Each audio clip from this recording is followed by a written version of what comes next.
چاہے وہ سری ہے، چاہے جہری ہے، چاہے مقتدی کی ہے، چاہے امام کی ہے، وہ فاتحہ کے بغیر نہیں ہوتی۔ جس طرح کہ صحیح بخاری شریف کے اندر امام بخاری رحمۃ اللہ علیہ حدیث لائے ہیں عبادہ بن صامت رضی اللہ عنہ سے کہ رسول مکرم صلی اللہ علیہ وسلم نے فرمایا لا صلاۃ لمن لم یقرأ بفاتحۃ الکتاب، جس نے فاتحۃ الکتاب نہ پڑھی اس شخص کی نماز نہیں ہے۔ فاتحہ کے بارے میں اور بھی بہت سی فضیلت والی احادیث ہیں۔ رسول مکرم صلی اللہ علیہ وآلہ وسلم کے ایک صحابی مسلمان ہوئے تو جب واپس جا رہے تھے نا، انہوں نے دیکھا ایک شخص کو باندھا ہوا ہے اور وہ پاگل ہے۔ اس پر انہوں نے سورہ فاتحہ پڑھی، اللہ رب العالمین نے اس کو شفا عطا فرما دی اور وہ بالکل تندرست ہو گیا۔ ایسی عظیم الشان یہ دم بھی ہے اور یہ دعا بھی ہے اور یہ برکت بھی ہے اللہ رب العالمین کی طرف سے۔ تو سورۃ الفاتحہ کی ایک آیت ایاک نعبد و ایاک نستعین، اس میں اللہ رب العالمین نے پروردگار کی صرف اللہ کی عبادت کرنے کی تعلیم دینے کا اقرار کرنے کی ترغیب دی ہے کہ بندے یہ اللہ رب العالمین سے کہیں یا اللہ ہم تیری عبادت میں مخلوقات میں سے کسی کو شریک ٹھہراتے ہی نہیں،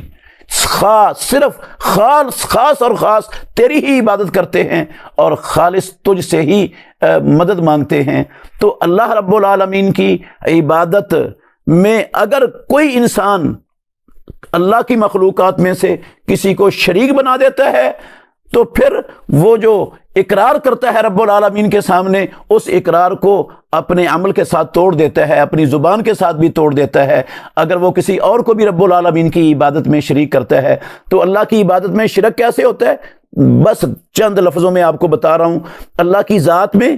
اللہ کی صفات میں، اللہ کے اختیارات میں، اللہ کے حقوق میں جب ہم کسی اور کو بھی شریک کر دیں گے تو وہ ایاک نعبد جو اقرار ہم نماز میں کرتے ہیں رب العالمین کے سامنے کھڑے ہو کر، اس اقرار کو ہم توڑ دیتے ہیں۔ یہ مسلمان کے لیے لازم ہے کہ وہ اس بات کو سمجھے اور یہ عبادت کیا ہے اور صرف اللہ کی عبادت کیسے ہوتی ہے۔ یہ اسلام کا سب سے بڑا مطلوب ہے اور سب سے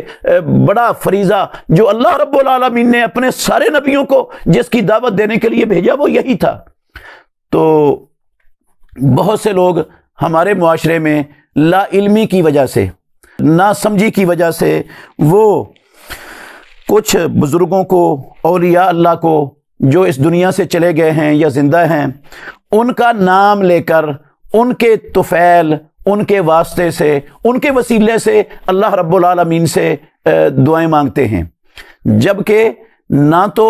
کسی کے صدقے، کسی کے عزت کے، حرمت کے واسطے سے، طفیل سے، وسیلے سے دعا مانگنا نہ اللہ نے قرآن مجید میں سکھائی ہے، نہ امام الانبیاء محمد الرسول اللہ صلی اللہ علیہ وسلم کی حدیث میں اس کا نام و نشان ہے، نہ اللہ کے نبی نے کی ہے، نہ پیارے پیغمبر نے سکھائی ہے، نہ امام الانبیاء کے صحابہ میں سے کسی صحابی نے کسی کی حرمت کا، عزت کا، مقام کا، شان کا واسطہ دے کر وسیلے سے، طفیل سے، صدقے سے دعا نہیں مانگی۔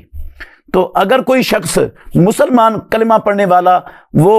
کسی کے وسیلے سے دعا مانگتا ہے اور یہ سمجھتا ہے کہ جب ان اللہ کے نیک بندے، بزرگوں اور اولیاء اللہ کے واسطے سے اللہ سے مانگا جائے تو پھر اللہ رب العالمین سے یہ لوگ منوا لیتے ہیں وہ بات کو، تو یہ شرک کے زمرے میں آ جاتا ہے۔ اور اگر یہ عقیدہ نہ ہو، صرف ویسے ہی مانگے، تو یہ بدعت کے زمرے میں آتا ہے۔ شرک اور بدعت دونوں سے بچنا مسلمان پر فرض ہے، لازم ہے، ورنہ ساری زندگی کے نیک اعمال ضائع اور برباد ہونے اللہ رب العالمین نے وعید سنائی ہے قرآن مجید کے اندر۔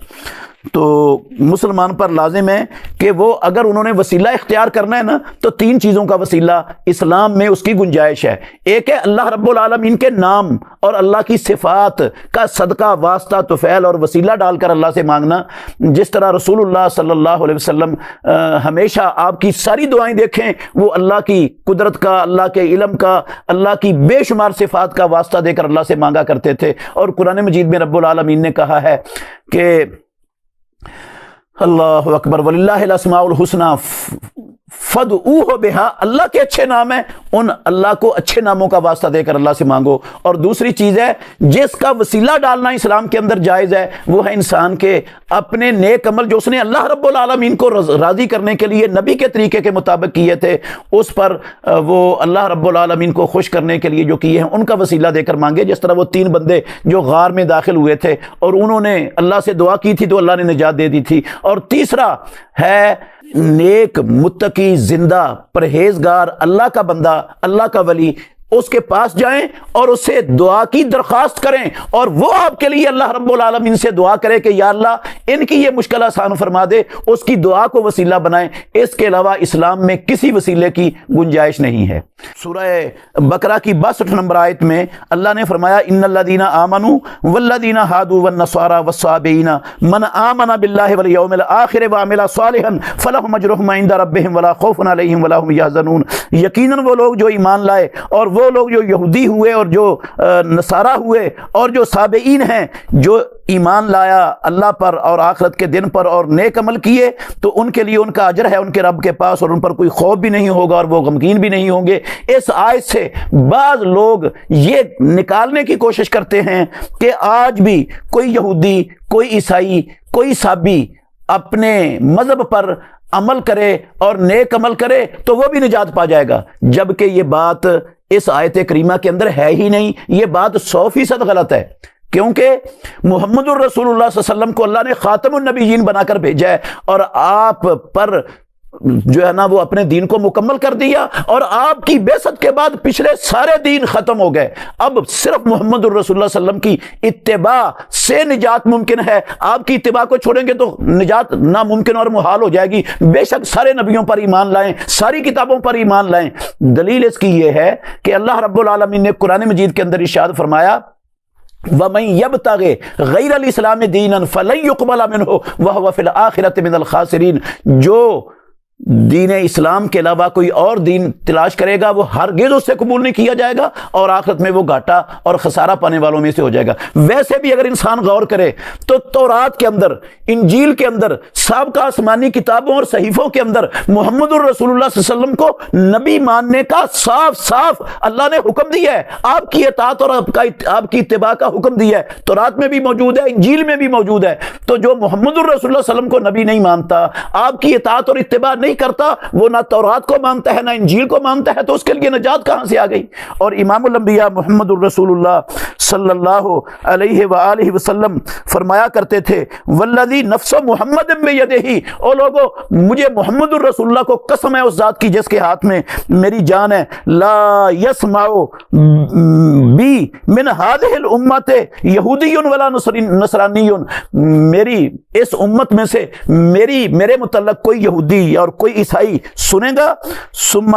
یموت، پھر وہ مر جائے گا، ولم یؤمن بالذی ارسلت بہ، اور وہ اس پر ایمان نہیں لائے گا جس کے ساتھ مجھے مبعوث کیا گیا ہے، الا کان من اصحاب النار، مگر وہ جہنم والوں میں سے ہو جائے گا۔ اس لیے اس آیت کا ہرگز یہ مطلب نہیں ہے کہ یہودی عیسائی آج کے دور میں اپنے اپنے مذہب پر رہیں اور نیک عمل کریں تو وہ جنت میں چلے جائیں گے۔ نجات پانے کے لیے، جنت میں جانے کے لیے صرف محمد الرسول اللہ کی اتباع لازم ہے، اس کے سوا کوئی چارہ نہیں۔ اور 109 نمبر آیت میں اللہ رب العالمین نے یہودیوں عیسائیوں کا مشن بیان کیا ہے کہ وہ قرآن پر اعتراض کریں گے،